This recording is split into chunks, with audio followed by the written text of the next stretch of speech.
A dor da traição. Como enfrentar a deslealdade em família. Você já se perguntou se realmente conhece a pessoa com quem compartilha a sua vida? Onde a nossa vida parecia perfeita, uma rotina tranquila, risadas no café da manhã, dias ensolarados no quintal, até o dia em que um tio veio nos visitar.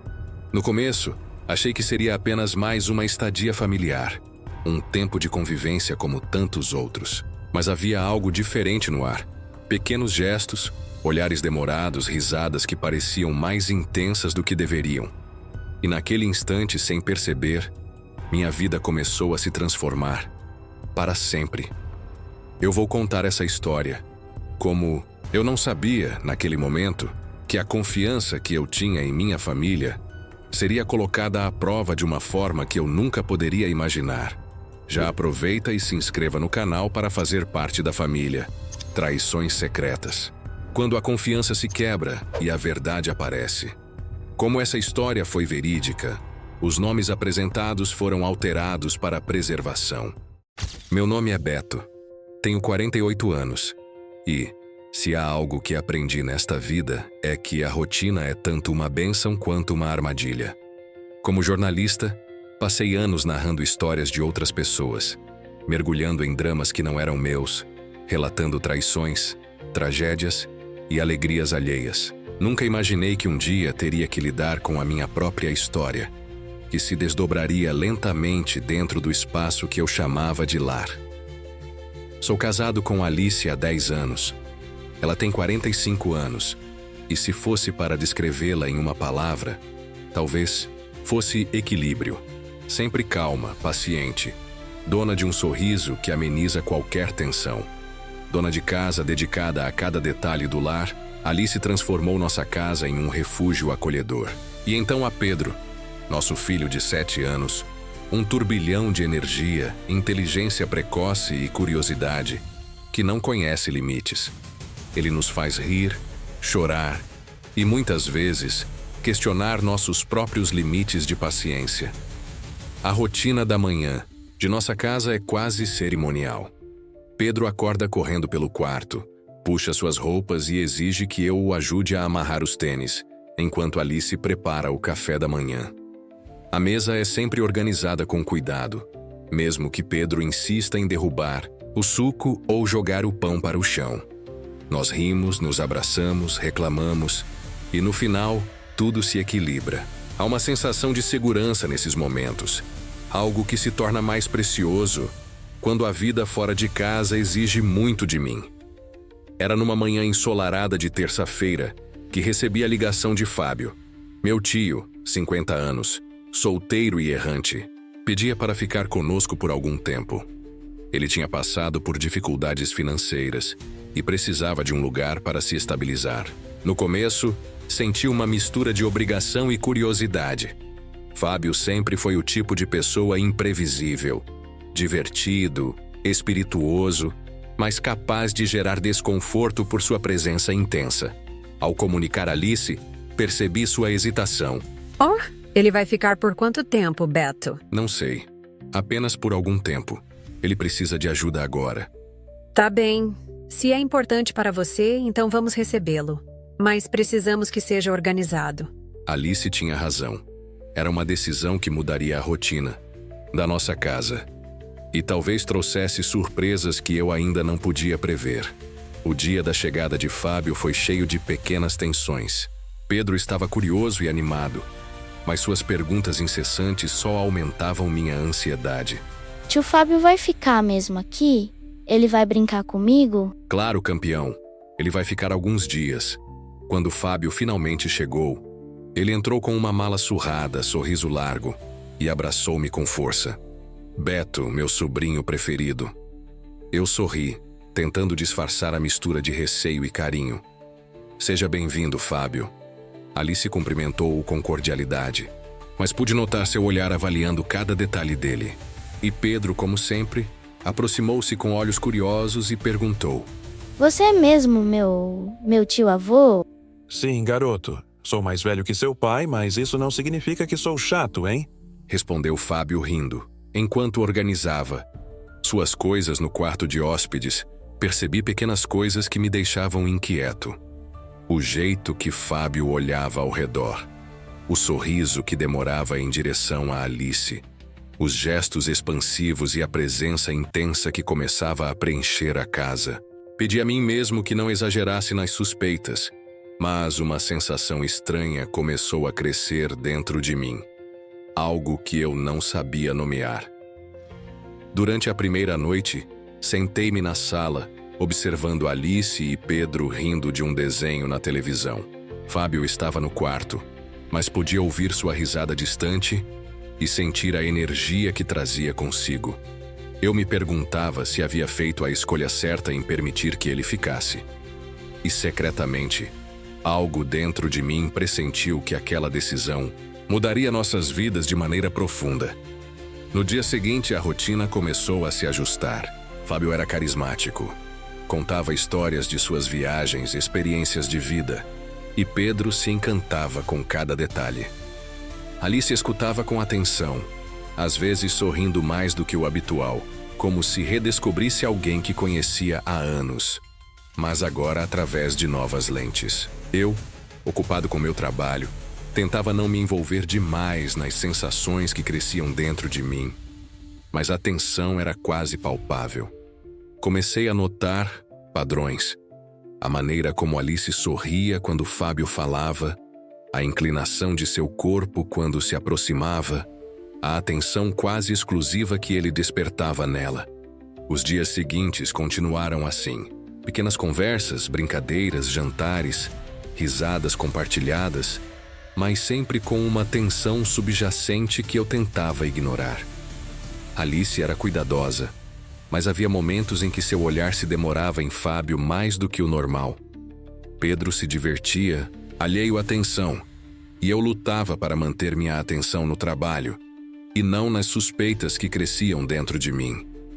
E assim, naquela primeira semana, percebi que a presença de Fábio não era apenas uma visita temporária.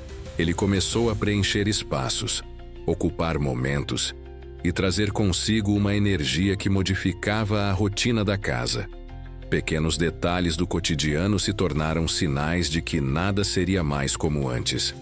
Cada sorriso, cada gesto, cada olhar começava a carregar uma carga que eu ainda não podia mensurar, mas que, no fundo, sabia que mudaria para sempre a vida que eu conhecia. Uma manhã, enquanto levava Pedro para a escola, tentei afastar os pensamentos que me deixavam inquieto. É só impressão, pensei. Mas, ao mesmo tempo, cada ligação de casa deixava meu coração disparado. Cada silêncio ao telefone parecia carregar uma tensão invisível, quase palpável. Alice estava sozinha em casa com Fábio. Eles conversavam. Na cozinha, rindo de histórias de viagens, lembranças antigas, e eu podia imaginar. Meu coração acelerou só de pensar que havia algo diferente na maneira como eles se olhavam. Pequenos gestos chamavam minha atenção. Uma inclinação para ouvir melhor. Mãos que se tocavam por descuido. Olhares que pareciam falar mais do que palavras poderiam expressar. Enquanto eu estava fora, minha mente inventava cenários. Cada detalhe que Alice me contava em conversas banais parecia esconder algo.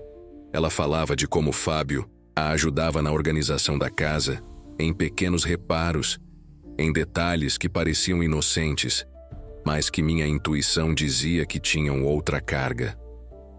Certa tarde, fiquei preso no trabalho, e enquanto olhava para o relógio, senti uma pontada de preocupação.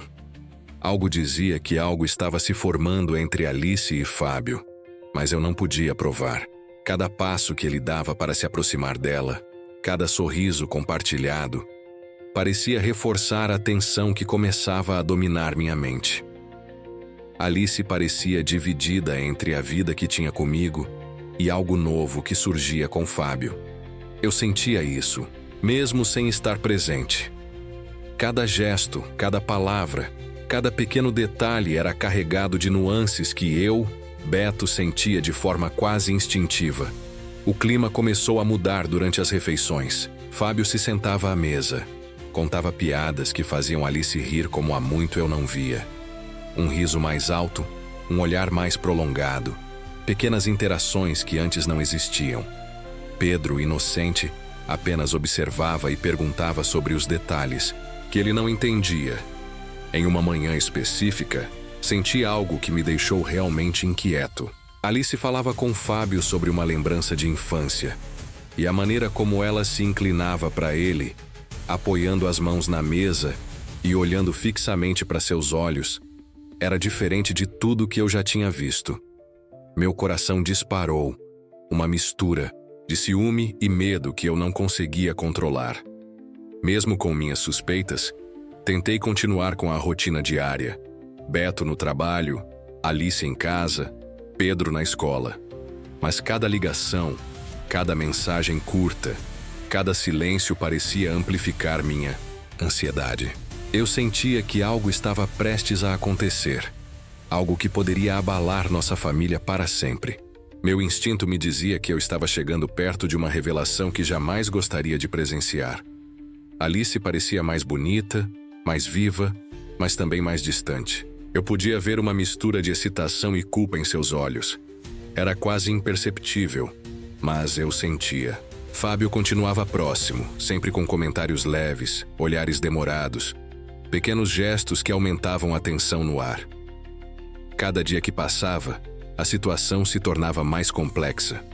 Meu coração se apertava só de imaginar os momentos em que eu não estava presente. Talvez seja apenas amizade, ajuda mútua, mas cada dia me mostrava que não era apenas amizade. Alice parecia se aproximar emocionalmente de Fábio de maneira mais intensa do que jamais demonstrara comigo.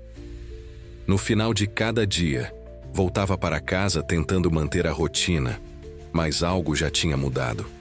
Alice e Fábio estavam cada vez mais próximos, mesmo que discretamente. Pequenos gestos se tornavam sinais, risadas se tornavam mensagens silenciosas, e eu, Beto, sentia a necessidade de vigiar, de observar, de tentar entender o que acontecia quando eu não estava por perto. A tensão entre Alice e Fábio não era declarada, mas estava lá, presente em cada gesto, cada olhar, cada sorriso contido.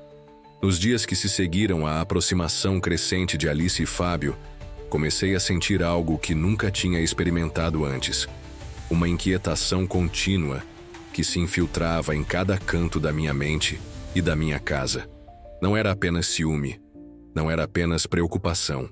Era uma mistura de suspeita, medo e uma ansiedade que parecia pulsar em cada parede da casa. Alice ainda mantinha sua rotina de mãe e dona de casa, mas pequenas mudanças em seus gestos chamavam minha atenção. O jeito como ela se inclinava para Fábio quando conversavam, a risada que se prolongava mais do que o normal, o cuidado com cada detalhe que ele comentava. Tudo isso parecia criar uma conexão que eu não conseguia compreender completamente, mas sentia no ar. Pedro, inocente como sempre, ainda corria pela casa, brincando, fazendo perguntas. Mas às vezes, eu via em seus olhos uma curiosidade silenciosa, uma percepção infantil de que algo estava diferente. Ele perguntava: Papai, o tio Fábio vai ficar muito tempo? Sim, campeão. Por enquanto, ele vai ficar alguns dias. Mesmo respondendo com calma, percebia que algo o intrigava. Talvez a energia diferente na casa, talvez a tensão que ele sentia, mas não podia nomear. Alice se aproximava de Fábio com naturalidade, mas havia algo mais, algo que ela não revelava, talvez nem para si mesma. Ela parecia dividir-se entre duas realidades, a vida que tinha comigo e a emoção que surgia com Fábio. E eu, impotente, apenas observava, preso em minha própria mente, tentando decifrar sinais, tentar prever o inevitável. Os jantares em família começaram a ter uma tensão silenciosa. Fábio contava histórias de viagens, experiências de vida, e Alice se inclinava para ouvi-lo, rindo de uma maneira que eu não reconhecia. Cada sorriso prolongado, cada toque acidental, cada palavra carregada de emoção aumentava minha inquietação. Minha mente não parava de criar cenários. E se o que eu sentia fosse real, E se Alice estivesse sendo seduzida pelo charme de Fábio, ainda que sem intenção consciente de magoar ninguém?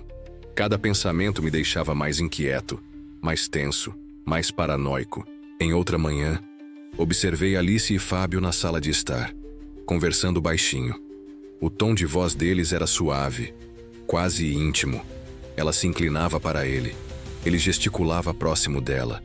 E eu senti um nó se formar em meu estômago. Não havia gritos, não havia gestos agressivos, apenas uma proximidade que parecia quase natural demais e que eu não conseguia aceitar. Em uma tarde particularmente silenciosa, sentei-me sozinho no quintal, observando Alice e Pedro brincarem. Fábio estava próximo, ajudando Pedro com um brinquedo, e Alice ria, inclinando-se para ele, como se estivesse redescobrindo uma alegria que eu não podia mais tocar. Meu coração disparou, e a ansiedade se transformou em uma mistura de raiva, tristeza e impotência. Nos dias seguintes, a sensação de alerta se tornou constante. Alice e Fábio compartilhavam pequenos momentos que me faziam questionar a própria realidade. Cada sorriso, cada palavra, cada gesto era amplificado na minha mente, como se a casa estivesse conspirando contra mim. Eu me sentia preso, observando uma história que se desenrolava sem que eu pudesse interferir. Minha mente começou a girar em ciclos intermináveis. Suspeita, análise, memórias, previsões. Cada interação entre Alice e Fábio era examinada, decodificada, interpretada. E cada pequena prova que eu encontrava, real ou imaginária, aumentava a ansiedade, criando um suspense quase insuportável, tornando cada interação, cada gesto, cada olhar, mais carregado de emoção. Nos dias que se seguiram à crescente tensão entre Alice e Fábio, algo dentro de mim começou a mudar. Não era mais apenas suspeita ou ansiedade, era uma certeza silenciosa, sufocante, de que algo estava acontecendo dentro da minha própria casa, algo que eu ainda não queria enfrentar, mas que sabia que não poderia mais ignorar. Naquele dia, decidi que precisava agir. Resolvi sair do trabalho mais cedo e voltar para casa sem avisar. Precisava ver com meus próprios olhos o que acontecia quando eu não estava presente. Ao me aproximar de casa, percebi detalhes sutis. A porta da sala entreaberta, o som abafado de vozes, risadas contidas. Meu instinto me dizia que eu estava prestes a encontrar a confirmação do que temia. Respirei fundo, tentando controlar a tensão que crescia a cada passo. Quando empurrei a porta do quarto do casal, o choque foi imediato. Ali estavam Alice e Fábio, juntos, entrelaçados, íntimos de uma forma que eu jamais poderia ter imaginado. Meu corpo congelou, meu coração disparou, e por um instante, o mundo pareceu desaparecer ao meu redor. O que está acontecendo aqui? Minha voz saiu trêmula, carregada de incredulidade e raiva contida. Alice ergueu os olhos, o rosto pálido, mãos trêmulas, tentando encontrar palavras que não existiam. Beto? Não é o que você está pensando. Fábio, surpreso, tentou interceder, mas eu não queria ouvir explicações. Naquele momento, o impacto visual, emocional e psicológico era insuportável. Vocês destruíram tudo, tudo. Como puderam fazer isso na minha própria casa? Gritei, a raiva e a dor se misturando em minha voz. Alice começou a chorar, soluçando, enquanto tentava me explicar. Beto, vamos conversar. Eu posso explicar. Foi um erro. Vamos conversar. Mas cada palavra era insuficiente diante da traição que eu presenciava. Fábio tentou se justificar. Beto, eu sei que você está magoado, mas precisamos conversar. Conversar? Conversar sobre o quê, Fábio? Sobre como vocês me traíram? Eu não conseguia conter a fúria e a incredulidade. O choque inicial deu lugar a uma mistura de sentimentos, raiva, tristeza, vergonha, incredulidade. Cada gesto, cada palavra, cada olhar entre Alice e Fábio parecia uma lâmina que perfurava minha alma. Minha casa, meu lar, meu refúgio, havia se tornado palco de uma traição que eu jamais poderia esquecer. Durante horas, Tentamos conversar. As palavras se misturavam. Cada tentativa de explicação parecia insuficiente diante da magnitude da traição. Minha mente voltava repetidamente aos momentos anteriores, aos sinais que eu havia ignorado ou subestimado. Cada risada compartilhada, cada gesto de proximidade agora carregava um novo significado, uma nova dor. Após o confronto, o silêncio se instalou, pesado e esmagador. Cada um de nós se isolou em pensamentos, tentando processar a situação, tentando encontrar sentido em um mundo que parecia ter desmoronado. Alice ficou no quarto, chorando silenciosamente. Fábio recolheu suas coisas, sentindo talvez pela primeira vez o peso real de suas ações. Eu permaneci na sala, tentando respirar, sentindo a dor da traição em cada fibra do meu ser. Minha mente começou a traçar os próximos passos. Precisava decidir sobre o futuro de Fábio, sobre o casamento, sobre a vida que tínhamos construído. A dor era imensa, mas a clareza começou a surgir. Algumas escolhas precisavam ser feitas rapidamente, antes que o sofrimento se tornasse insuportável e irreversível. E enquanto o dia se transformava em noite, senti que aquela experiência nos mudaria para sempre. A confiança havia sido quebrada, a rotina destruída, e cada um de nós precisaria lidar com as consequências de uma traição que ninguém podia apagar. Os dias que se seguiram ao confronto foram os mais difíceis da minha vida. A sensação de traição permanecia em cada canto da casa, impregnando o ar com uma tensão que não se dissipava. Alice ainda vivia entre nós, mas a distância que se formou era palpável, como uma barreira invisível que nos separava. Alice e eu tentamos conversar, e cada diálogo era uma mistura de lágrimas e palavras contidas. Beto, eu não sei como isso aconteceu. Eu não queria te machucar. Não queria, Alice. Como se pode justificar algo assim? Na minha própria casa, comigo aqui, ela soluçava, e eu sentia o peso da nossa história sendo corroída pelo que aconteceu. Cada lembrança compartilhada, cada promessa feita, parecia agora tingida de uma nova realidade. A confiança havia sido quebrada, e a reconstrução seria um caminho doloroso e incerto. Nos dias seguintes, criei uma rotina rigorosa para Pedro. Escolas, brincadeiras, horários de estudo e refeições. Tentei preencher o vazio deixado pelo conflito e pela presença contínua da dor. Cada gesto meu carregava a intenção de proteger nosso filho, de criar estabilidade em meio ao caos emocional. Passei horas refletindo sobre tudo, sobre a traição, sobre os sinais que percebi, mas ignorei, sobre minha própria vulnerabilidade. Conversamos longamente sobre nossos sentimentos, sobre o que havia falhado, sobre o que poderíamos salvar. Houve momentos de raiva, de lágrimas, de acusações silenciosas, mas também houve reconhecimento do amor que ainda existia, da necessidade de proteger Pedro e da impossibilidade de retornar ao ponto anterior sem sofrimento contínuo. Enquanto a semana avançava, percebi que era hora de decisões mais concretas. Alice e eu ainda tínhamos sentimentos um pelo outro, mas o futuro do nosso casamento estava em jogo. A convivência diária tornou-se um teste de paciência, de força e de coragem. Precisava escolher o caminho certo, não apenas para mim, mas para Pedro, para proteger sua infância e seu bem-estar emocional. Passei dias refletindo sobre minha vida, minha carreira, meu papel como pai e marido. A dor era imensa, mas cada reflexão trazia clareza. Eu precisava agir, tomar decisões firmes, mesmo que isso significasse enfrentar confrontos dolorosos e mudanças irreversíveis. Após dias de reflexão silenciosa, percebi que não havia retorno possível. A traição havia rompido as bases do meu casamento e a presença de Fábio em nossa vida tornara-se insustentável. Precisava tomar decisões firmes, por mim, por Pedro e pelo futuro que ainda podia reconstruir. Chamei Fábio para conversar. Ele estava sentado na sala olhando para o chão, consciente de que algo estava prestes a mudar. Respirei fundo antes de começar.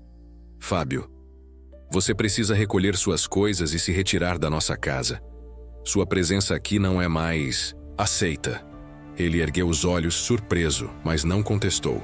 Talvez já esperasse essa decisão. Talvez tenha sentido a gravidade de seus atos. Beto, eu entendo. Sinto muito pelo que aconteceu. Sinto que as palavras não são suficientes. O que precisamos agora é distância e espaço para reconstruir nossa vida. Enquanto ele empacotava suas coisas, observava cada gesto com atenção. Cada detalhe parecia carregado de resignação, mas também de reconhecimento do erro. A tensão no ar era intensa, mas necessária. Eu precisava estabelecer limites claros para que minha família pudesse começar a cicatrizar as feridas abertas pela traição. Nos dias seguintes comecei o processo de divórcio. Cada passo foi doloroso. Reuniões com advogados, assinatura de documentos, conversas difíceis sobre bens, responsabilidades e, principalmente, a guarda emocional e física de Pedro. Alice e eu tentamos manter um diálogo civilizado, mas cada palavra carregava lembranças da dor, da decepção e da perda de confiança. Beto, mesmo assim, espero que possamos encontrar uma forma de proteger Pedro juntos. Alice, nada mudará isso. Ele será nossa prioridade máxima, mas precisamos ser claros sobre nossos limites daqui para frente.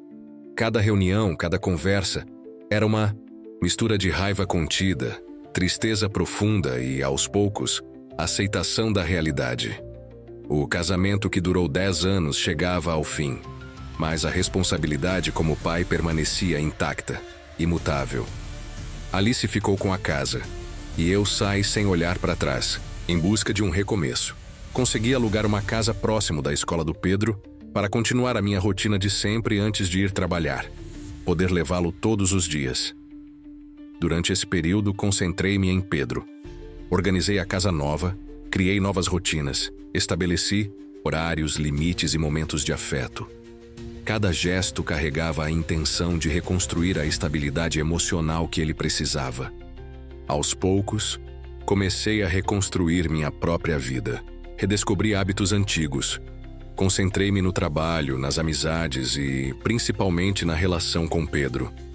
Passei a refletir profundamente sobre minha vida, minhas escolhas e minhas responsabilidades. Aprendi que a dor, embora intensa, é também uma oportunidade de crescimento. Cada cicatriz emocional se transformava em força silenciosa, lembrando-me da importância da verdade, da honestidade e da proteção daqueles que amamos. Com o tempo, o silêncio na casa deixou de ser pesado. O amor perdido não podia mais ser resgatado, mas ainda havia amor. Amor por Pedro, por mim mesmo e pela capacidade de recomeçar. Cada dia se tornava uma oportunidade de reconstrução, de fortalecimento emocional, de aprendizado. E assim, enquanto o sol se punha em mais um dia, percebi que havia sobrevivido à traição, à dor, à perda. A reconstrução não era apenas sobre retornar ao que era antes, mas sobre criar algo novo, algo mais forte, baseado em limites claros, proteção emocional e a prioridade máxima de um filho que precisava de segurança. A vida continuava, e com ela, a esperança de novos começos. A ferida ainda existia, mas não mais como algo que me paralisava. Agora, era um lembrete silencioso da força que podemos encontrar em nós mesmos quando enfrentamos a dor e escolhemos reerguer-nos, passo a passo, dia após dia. Se você gostou dessa história, dá um like e se inscreva no canal Traições Secretas, para mais história de traições, infidelidade e dramas familiares, e compartilhe a sua opinião nos comentários. E até a próxima história. Obrigado.